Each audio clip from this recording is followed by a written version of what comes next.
Good morning, children. Welcome back to the second part of this video.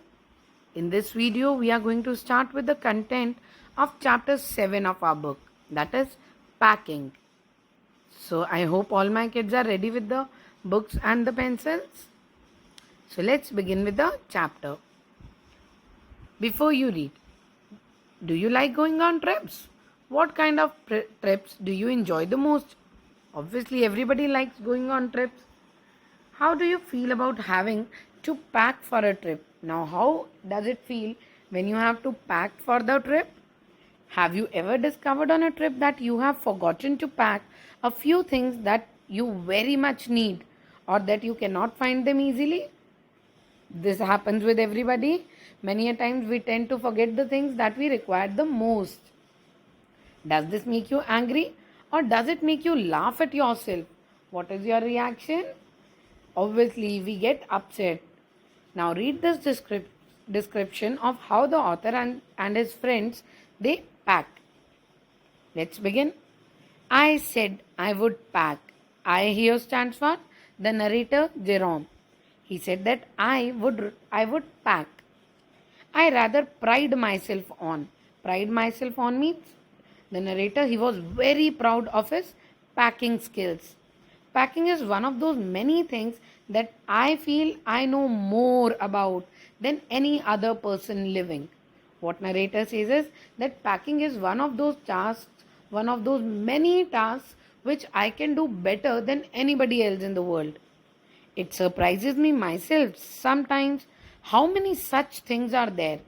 Sometimes the narrator he himself is surprised that there are so many things which he can do better than anybody else.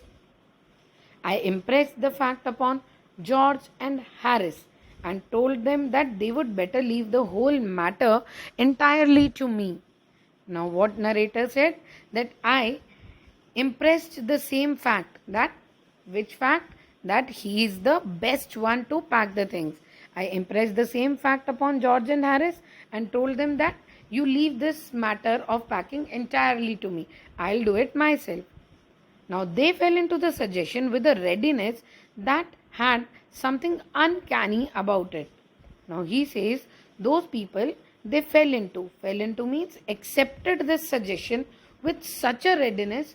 Instantly they were ready on this suggestion that had something uncanny. Uncanny means something weird, something strange about the same. George put a pipe and spread himself over the easy chair, and Harris he cocked his legs on the table and lit a cigar. Now George and Harris they both made themselves very comfortable. One of them is sitting on the easy chair and another one he has cocked his legs means he has put his legs on on the table and he has started to lit a cigar. Now this was hardly what I intended. This was not the same what the narrator, what the author he has intended. He wanted something else.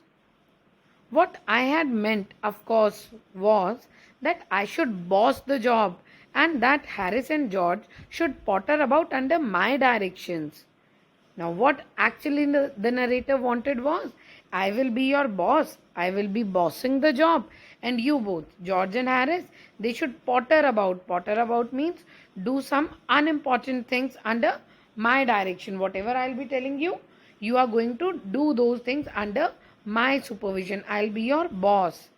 And I, pushing them aside every now and then with, oh, you, here, let me do it. And I, being a boss, I will be pushing you aside every now and then, every second, telling you, you get aside, let me do it. You don't know how to do it. There you are, simple enough. See, there you are. This is the way to keep the things. It's simple enough and you do not know this also. Really teaching them, as you might say. Now, what actually the narrator wanted was to teach them how to pack. They're taking it in this way, they did irritated me. Now, the way in which George and Harris has taken the suggestion, the narrator was feeling irritated. There is nothing does irritate me more than seeing other people sitting about doing nothing when I am working. Now, what narrator says that this is the most irritating thing. seeing people sitting about doing nothing, and I am working. Now, actually, this is something very annoying when you are working and others are sitting idle. So now in this paragraph, the narrator is sharing one of his past experiences. What is it? I lived with a man once who used to make me mad that way. Once I used to live with a man who used to make me mad. He used to confuse me in such a same manner. He would loll on the sofa and watch me doing things by hours together. He means the man, he would loll. He would make himself very comfortable on the sofa, and he would watch me doing the things for hours together. For so many hours I used to work. He said it did him real good to look at me messing about. And what the man used to say? The man used to enjoy looking at Jerome working about and messing everything. Now I am not like that. Now here in this line, from this line onwards, the narrator, he is telling that that was the earlier times, the past. But now I am not like that. I can sit still and see another man slaving and working. Now I cannot sit still. I don't want to sit still and see other people slaving and working hard. I want to get up and superintend. Now I want to stand by and I want to superintend. I want to be a boss of others. Walking around with my hands in my pockets and tell him what to do. And I want to keep my hands in my pocket, not doing anything myself, just telling others what to do. It is my energetic nature. I can't help it. And this is my nature. I'm so energetic that I want to tell people how to do this work. And this is my nature. I cannot help it. I hope I'm clear till third paragraph. Now beginning with fourth. However, I did not say anything but started the packing. Jerome, when he saw George and Harris, they have accepted the suggestion. They were ready with that suggestion. He started to pack. It seemed a longer job than I had thought it was going to be. Now, he says, I thought that I would be packing the bag in a very easy manner, but it seemed a longer job. That was a quite longer job. It took a long time. But I got the bag finished at last and I sat on it and strapped it. Now he says that at last I was done with my packing.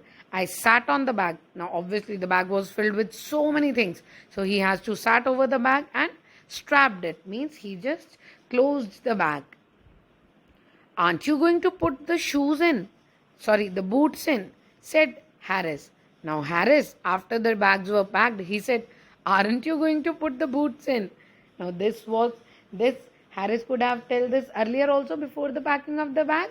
But no, Harris, after the bag being packed, he told that you have forgot these boots. And I looked round and found I had forgotten them. That's just like Harris. And now this is actually Harris irritating me, not telling me earlier that I have forgotten to pack the shoes. He could not have said a word until I had got the bag shut and strapped. Of course. Now he says that he could have told this earlier also before I have got the bag shut. He could have told me earlier that I have forgotten the shoes. And George, he laughed. One of those irritating senseless laughs of his. Now he kept on laughing and I was very irritated on this senseless laugh. They do make me so wild. Make me so wild means they are making me angry. They are making me annoyed. I opened the bag and put the boots in. And then, just as I was going to close it, a horrible idea occurred to me. Now, as he has kept the boots inside and he was just closing the bag again, a very strange, a horrible idea occurred to him. Had I packed my toothbrush? I don't know how it is, but I never do know whether I have packed my toothbrush. Now he says, I don't know why this happens with me every time, but whenever I pack, I never know whether I have packed my toothbrush or not. I could not remember that I have kept it or not. My toothbrush is a thing that haunts me when I am traveling. Haunts me means, here it means to repeatedly give you the trouble. So toothbrush is something that keeps on troubling the narrator whenever he is traveling and makes my life a misery and makes his life miserable because he is not able to find his toothbrush. I dream that I have not packed it and wake up in a cold perspiration and get out of bed and hunt for it. Now, what the author says here is that I keep on dreaming that I have not packed my toothbrush, and I wake up in the cold perspiration. Cold perspiration means when you are sweating. Now, because of this dilemma, whether he has packed the bag or not, he used to get the sweating. He gets out of the bed and hunt for it. He finds his toothbrush, and in the morning, I pack it before I have used it. And what happens is, in the morning, I usually pack my toothbrush before I have used it. So, to use the toothbrush, I have to unpack again to get it, and it is always the last thing I turn out of the bag, and then I repack and forget it. And this is the last thing, that when I unpack it, I forgot to re-keep it again in the bag, and I have to rush upstairs for it at the last moment and carry it to the railway station wrapped in my pocket handkerchief. Now, what he has to do is, every now and then he has to pack his bag and unpack his bag to get his toothbrush. He uses the brush, he forgets to keep it back, and before leaving at the last moment, he just gets an idea that he has forgotten the brush. So he rushes back to his room, he gets the brush, and he has to carry it to the railway station wrapped up in a pocket handkerchief. I hope that was funny. So today in this video, we'll be doing till 5th paragraph only. In my next video, we'll continue with the chapter. I hope you have enjoyed the chapter. Please go through the chapter, and for any doubts, you can contact me. Thank you.